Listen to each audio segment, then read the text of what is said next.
I've been following Falcom's Trail series since 2019, accompanying Estelle and Joshua in their adventures through Liberel with Trails in the Sky, and then shifting to Erebonia with Rayan and Schwarzer in Class 7 in Trails of Cold Steel.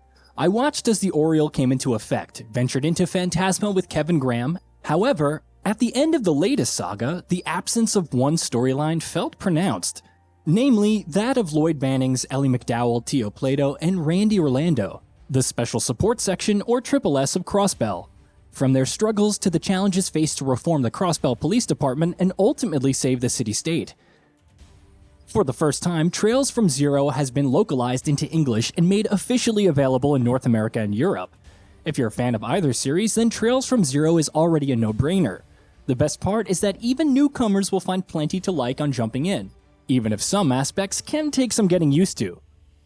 The story sees Lloyd Banning return to Crossbell, his hometown, after 3 years following the passing of his brother Guy. Lloyd has trained to become a police officer and detective, like Guy, hopefully living up to his legacy.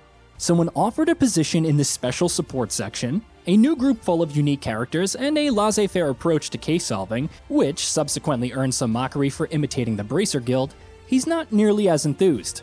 Nevertheless, there is something to its establishment, and it may be, just maybe, the solution to rooting out the darkness in Crossbell. The pacing, especially in the early going, can take some getting used to. Conversations mostly strike a fine line between being crisp and drawn out, but there's still plenty of dialogue to go through, even when sticking to the main story. There are also some situations where some dialogue could be trimmed. Thankfully, this doesn't take away from the atmosphere, and Zero plays its cards very close when it balances the characterization, plot development, and world building. Unlike other titles in the series, those localized in the West at least, there's a greater emphasis on investigation, gathering clues, and then piecing these together to solve cases. Keeping track of witnesses' testimonies and evidence while presenting a theory is vital. Crossbell's shiny exterior and rapid economic progress slowly give way to a hidden, murkier side. There is some heavy subject matter, but it's handled well and with restraint. You'll learn about each party member over an extended period, which perfectly aligns with the development of the team's dynamic. The characterizations are also on point. Lloyd is optimistic but still skeptical of things due to his training, while also harboring doubts about his skills.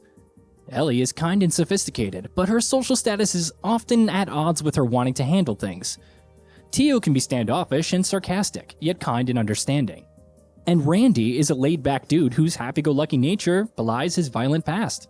Watching their relationship as the Special Support Section slowly but steadily grows, especially when a certain someone joins, is a joy. Especially as they cast aside public doubts and consternation while fighting for what's important. Some very familiar faces also appear, including one with a very large stick, and mesh well with the cast while still being great in their own right.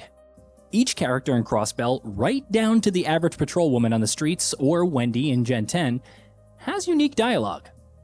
This doesn't sound like a very big deal, but as events develop, they each get new lines, some shedding light on the current situation or simply updating you on their happenings. This adds character to the world, encouraging you to explore and get to know its citizens, but also seeing how their lives are progressing. Of course, the localization deserves tons of credit. Fan group The Geofront's work served as the base for the official English translation, and it also lent its talents to the same. The results are excellent all around, with perhaps only one mistake or odd translation spotted every dozen hours or so. It doesn't always endeavor for direct translations, but maintains the tone and essence of each exchange without completely going off track.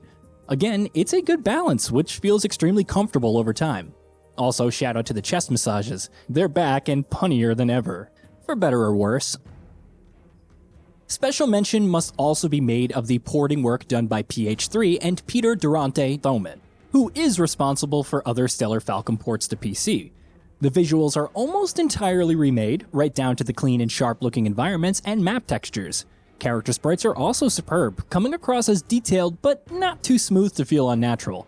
Performance is also on the mark, even when running the game with 8x MSAA and 16x anisotropic filtering, and the UI is crisp like offering scaling options. Features like the message log, which aren't present in the original release, are also incredibly welcome. In terms of blemishes, there was one part of the building with glitch textures, which was normal later, and a sign that didn't feel properly upscaled, which says a lot about the sheer quality of everything else. The soundtrack, from traveling through Crossbell to navigating the Geofront and engaging in different battle situations, It's just excellent all around. As noted earlier, combat starts slow. Like the Sky Trilogy, you have a timeline with your party's turns and the enemies. Attacking is immediate and based on one's distance from a target. Some actions, like casting arts, can take time to execute depending on a character's stats. Crafts are executed immediately, but require building up craft points, which are earned from attacking. Certain crafts can delay an enemy's turn, which is great for gathering any random bonuses on the timeline, like healing, an immediate extra turn, etc., for your team. You also have S-crafts, which provide massive damage or benefits and can be initiated anywhere in the timeline with the S-breaks.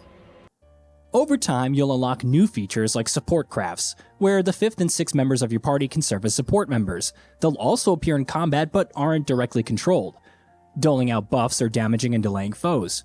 For instance, Lloyd's Extended Hearts provide a 25% boost to strength for all active party members while doling out 30 craft points.